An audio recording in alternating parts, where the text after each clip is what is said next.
Hi అమ్మ, రండి పనస గింజలతో ఫ్రై చేద్దాము.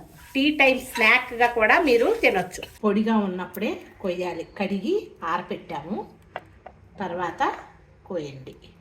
చూడండి, అలా కోసిన తర్వాత పొట్టు తీసేయండి. నీళ్లు మసులుతున్నాయి కదా, ఉప్పు వేయండి. 4 ముక్కలుగా కోసాం కదా, ఈ పనసగింజల ముక్కలను కూడా వేసేయండి. ఈ పనసగింజలు ఒక పొంగు వచ్చి 75% ఉడికే వరకు ఉంచి తర్వాత జల్లిపొట్టులో వేసుకుందాం. బాగా మెత్తగా ఉడకకూడదు. చూడండి, ఇలా ఇలా నొక్కగానే విరిగిపోయింది. ఇప్పుడు తీసేద్దాం.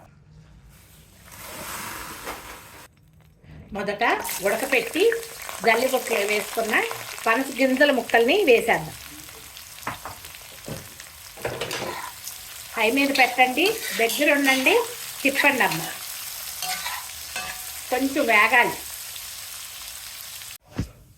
చూడండి, ఇలా వేయించేసేయండి. పిల్లలకి స్నాక్స్గా ఇచ్చినా కూడా చాలా బాగా తింటారు. ఒకసారి ఈ పనసగింజల ఫ్రైని ట్రై చేసి చూడండి. ఇలా చేయండి. పనసగింజలకి తిరగమాత వేద్దాము.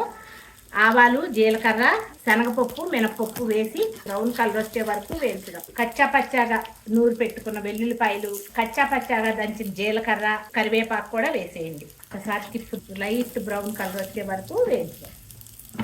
చూడండి, వేగింది కదా. కొంచెం పసుపు వేద్దాం.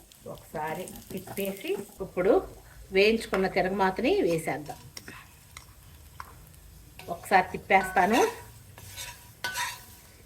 ఇప్పుడు ఒకసారి ఉప్పు చూసుకోండి.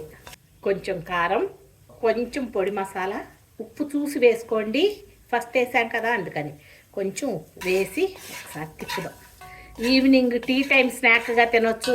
పప్పు చారుల్లోనూ, రసంలోనూ, పులుసు కూరల్లోనూ పక్కకు నంచుకుంటానికి కూడా బాగుంటుంది. ఒకసారి ఇలా ట్రై చేసి చూడండి అమ్మ.